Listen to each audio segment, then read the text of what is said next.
Плюс-плюс. Мы там с контролем.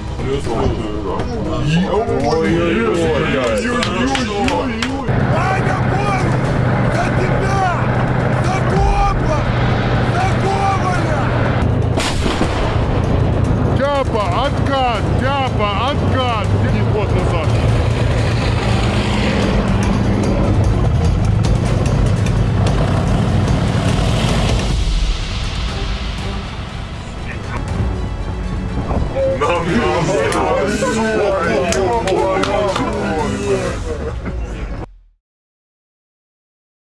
The situation on the front lines changed rapidly as Ukrainian forces launched a coordinated offensive to retake territory previously held by Russian forces. The offensive didn't begin with a flurry of fire. The operation began with observation. In the air, reconnaissance drones mapped every movement. Enemy hiding positions were detected behind trees. Data was transmitted directly to ground units fast, precise, and without delay. Once coordinates were confirmed, armored vehicles moved forward.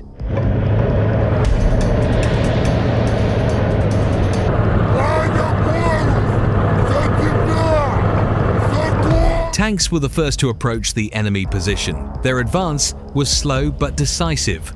The goal wasn't simply to attack, but to suppress and limit the enemy's movement.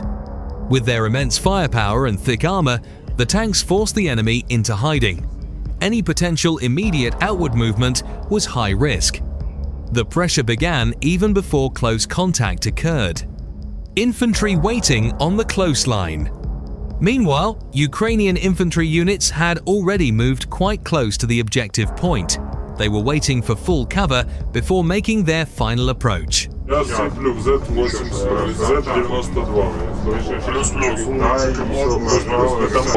The drone operator gives information to the tank to open fire on the enemy position.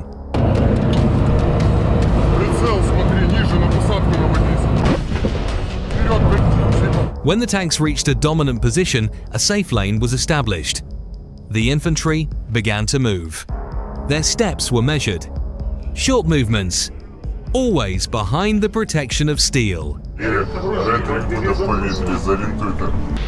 With the enemy's position surrounded and their retreat blocked, Ukrainian forces made their final approach. Only meters remained. Tanks held the perimeter. Infantry advanced into the defensive area. Control of the area was not achieved by a single major attack, but by steadily increasing pressure until the enemy lost any room to defend. Results of the operation. This attack demonstrated a disciplined and coordinated joint operation. Aerial reconnaissance, armor protection, and infantry maneuver worked as a single system. Using a method of gradual pressure and structured encirclement, Ukrainian forces successfully recaptured the previously held area. The area was back under their control, the result of a well-planned, measured operation executed with sustained pressure until the enemy's position was no longer tenable.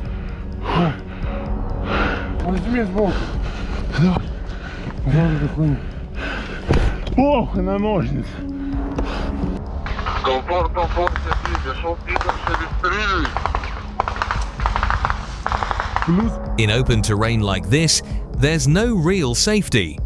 Just expansive terrain, a few scattered trees, and visibility that forces every move to be calculated. In the air, reconnaissance drones map the movement. From above, the terrain's patterns were clearly visible: sparse tree lines, approach paths, and very limited natural cover. Every enemy position was marked. Every movement was recorded. Every change was instantly transmitted to ground units. There was no room for major surprises.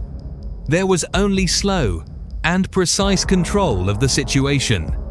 The Ukrainian troops were already on the approach line. They weren't moving fast, they were moving correctly.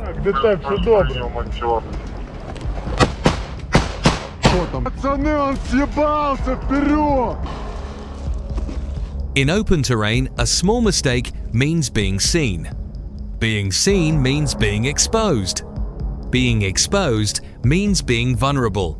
Therefore, the movement was gradual, from one small cover to the next, From one tree to another, even the shade of slightly lower ground was exploited.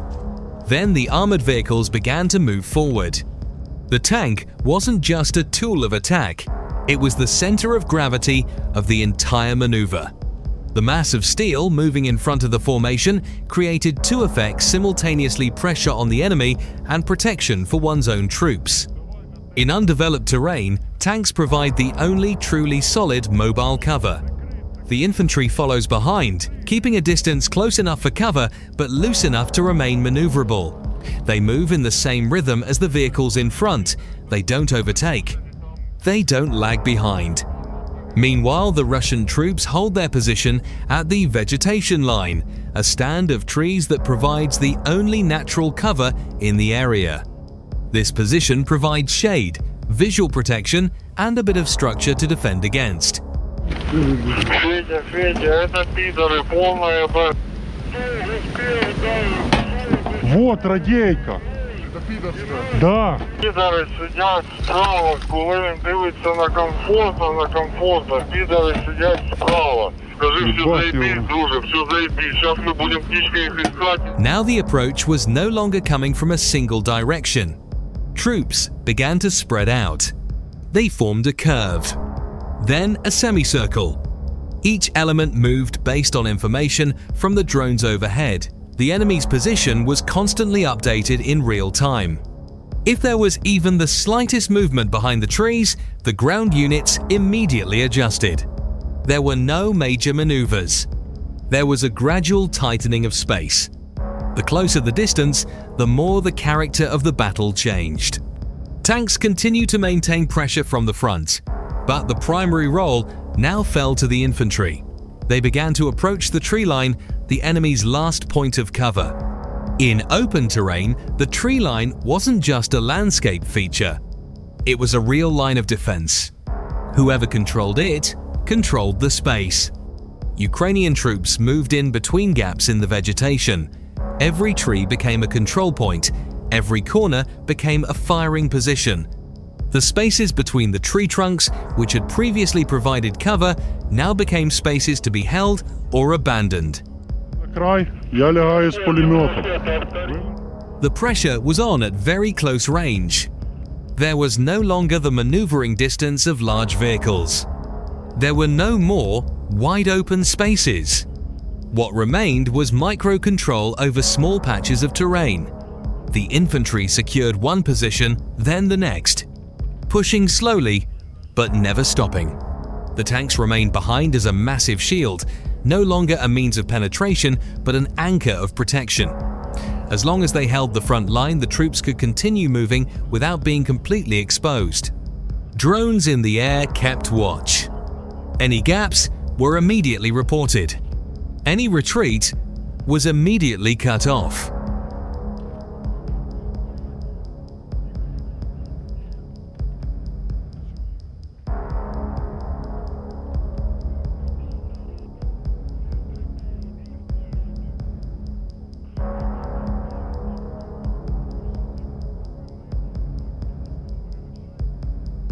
But pressure in open terrain is only one part of the bigger picture. To understand how territory is truly captured and held, we must look at the broader operational pattern, a pattern clearly visible in the battle for the Pokrovsk sector. There, what was happening was more than just troop movements or casual firefights. What was visible was a fully coordinated offensive operation in which aerial reconnaissance, armored vehicles and ground infantry worked as a unified combat system. Observations on the ground revealed that the offensive unfolded in clear, structured and interdependent stages. The operation did not begin on the ground. It began from the air. Intensive surveillance was conducted by Ukrainian drone operators. From high altitudes, they systematically scanned the battle area, reading patterns of debris, monitoring small movements, and identifying cover points used by Russian forces. The primary targets detected were enemy positions hiding inside damaged buildings in urban areas. In such an environment, sightlines are limited, destroyed structures create numerous cover points, and direct contact is high risk. Therefore, information control becomes a determining factor. Drones don't just see. Drones determine the course of operations.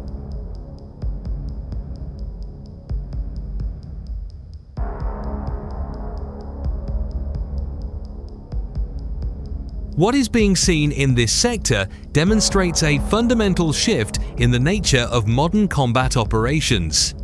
Attacks no longer begin at the front lines. Attacks begin with situational awareness. Drones provide a picture of the terrain. Data dictates maneuvers. New maneuvers generate combat contact. The sequence is reversed from the old pattern of conventional warfare. With the enemy's position mapped and the approach path determined, the next stage becomes almost inevitable. Armored vehicles begin to move, infantry follows their cover, and ground pressure begins based on the information already locked in from the air. It is at this point that operations shift from observation to direct suppression.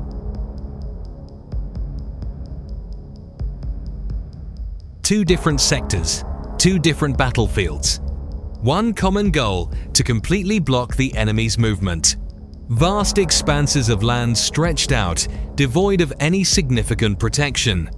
Only a thin line of trees cut across the horizon, not as fortifications, but merely as visual breaks between the open fields.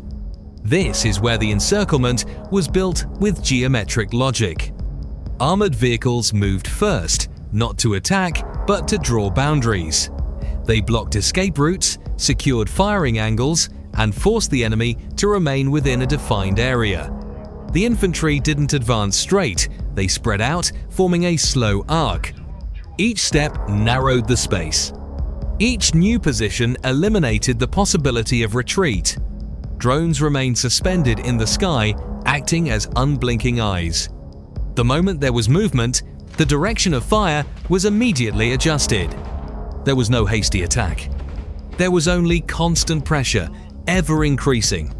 In open terrain like this, the enemy could see the encirclement forming. And that was the most mentally devastating part. They knew the circle was there. They knew it was narrowing. And they knew there was no escape.